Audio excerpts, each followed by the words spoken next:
Hello বন্ধুরা, welcome to only sports view. তো এই ভিডিওতে আমরা আলোচনা করব আবারও ইন্ডিয়ান ফুটবল আইএসএল নিয়ে। তো আইএসএল নিয়ে বেশ কিছু খবর বেরিয়ে এসেছে, যেখানে বেশ কিছু সুখবরও আছে বলা যেতে পারে আইএসএল নিয়ে। আইএসএল কবে থেকে শুরু হতে চলেছে এবং আইএসএল কোন ফরম্যাটে হতে চলেছে ফাইনালি। তো বেশ কিছু কথা রয়েছে এই ভিডিওতে, তো ভিডিওটি সবাই শেষ পর্যন্ত দেখতে থাকো। আর চ্যানেলে নতুন হয়ে থাকলে চ্যানেলটি সাবস্ক্রাইব করে পাশে থাকা বেল আইকনটি অন করে পাশে থেকো। তো সেই জায়গাতে আইএসএল শুরু করার যে একটা পরিকল্পনা করছে, যেখানে এই মরশুমে একটা শর্ট টার্ম ডিলে আপাতত আইএসএলটা করার চিন্তাভাবনা করছে, যেখানে পরবর্তী বছর থেকে 20 বছরের জন্য একটা প্ল্যান নিয়ে ভাবনা চিন্তা চলছে। তো সেটা পরবর্তী সময় পরবর্তী বছর থেকে শুরু হবে হলেও, যেখানে এই মরশুমে আপাতত একটা শর্ট টার্ম ডিলে আইএসএলটা করাতে চাইছে।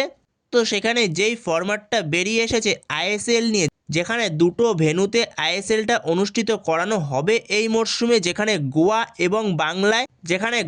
এবং বাংলায় বলতে এখানে কলকাতাকে বলা হয়েছে। তো যেখানে গোয়া এবং কলকাতাতে অনুষ্ঠিত করা হবে এই মরশুমের ম্যাচগুলো আইএসএলের। তো এরকমই একটা পরিকল্পনা হচ্ছে।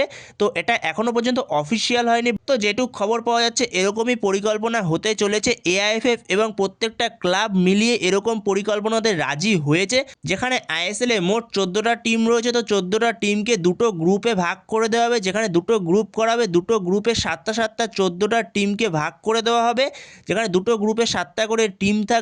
তো এই 7টা টিমই দুটো করে ম্যাচ খেলবে সবার বিরুদ্ধে, মানে নিজেদের গ্রুপের মধ্যে। মানে একটা গ্রুপ ধরো কলকাতাতেই থাকবে, যারা কলকাতাতেই সবকটা ম্যাচ খেলবে, আর আরও একটা গ্রুপ থাকবে গোয়াতে, তারা গোয়াতেই সবকটা ম্যাচ খেলবে। মানে তাদের যাতায়াতের কোনো খরচা হবে না, একবারে তারা ওখানে গিয়েই প্রত্যেকটা ম্যাচ খেলতে পারবে। তো এই দুটো গ্রুপ থেকে যে 7টা 7টা 14টা টিম খেলবে, যেখানে তার মধ্যে টপ 4 4টে টিম যাবে নক আউটে। মানে গ্রুপ এ থেকে ধরো 4টে টিম নক আউটে যাবে, যারা 1 থেকে 4-এর মধ্যে থাকবে, আর গ্রুপ বি থেকে যারা 1 থেকে 4-এর মধ্যে থাকবে, তো সেই 4টে টিম যাবে নক আউটে। যেখানে নক আউটের ফরম্যাটটা হতে চলেছে আই থিঙ্ক 4টে 4টে যে টিম থাকবে দুটো গ্রুপে।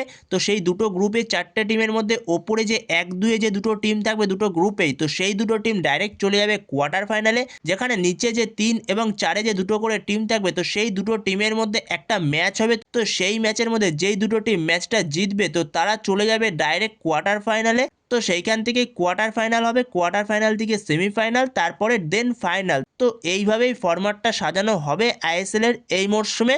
তো এরকমই আপডেট রয়েছে আপাতত। এবং এর পাশাপাশি ক্লাবগুলো এআইএফএফ এর কাছে বেশ কিছু প্রস্তাব তাদের পেশ করেছে, যেখানে এআইএফএফ কে ক্লাবগুলো বলেছে যারা ধরো আইএসএল চ্যাম্পিয়ন হবে বা super cup champion already FC Goa হয়ে গেছে, এফসি গোয়া অলরেডি এএফসির একটা স্লট পেয়ে গেছে।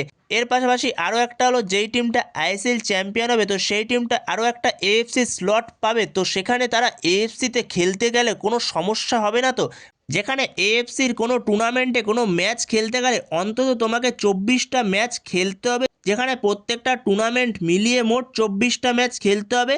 যেখানে যেই টিমটা ধরো আইএসএল ফাইনাল খেলবে, তো সেই টিমটা হাইয়েস্ট ম্যাচ খেলতে হবে 15টা ম্যাচ আইএসএলে। তো সেখানে 15টা ম্যাচ খেলার পরে এএফসির কম্পিটিশনে কোনো অসুবিধা হবে না। তো সেই রকমই একটা প্রস্তাব পেশ করেছে এআইএফএফ এর কাছে প্রত্যেকটি ক্লাবগুলো। এর পাশাপাশি এআইএফএফ কি পুরো যে এই মরশুমে যে শর্ট টার্ম ডিলে যে আইএসএলটা হতে চলেছে, তো সেই আইএসএল এর পুরো কি খরচা বহন করতে পারবে, যেখানে কোনো রকম কমার্শিয়াল পার্টনার যেহেতু নেই, তো সেই কারণে কি এআইএফএফ পুরোটা খরচা দিতে পারবে। তো সেখানে এরকমও একটা প্রস্তাব পেশ করেছে এআইএফএফ এর কাছে প্রত্যেকটি ক্লাব।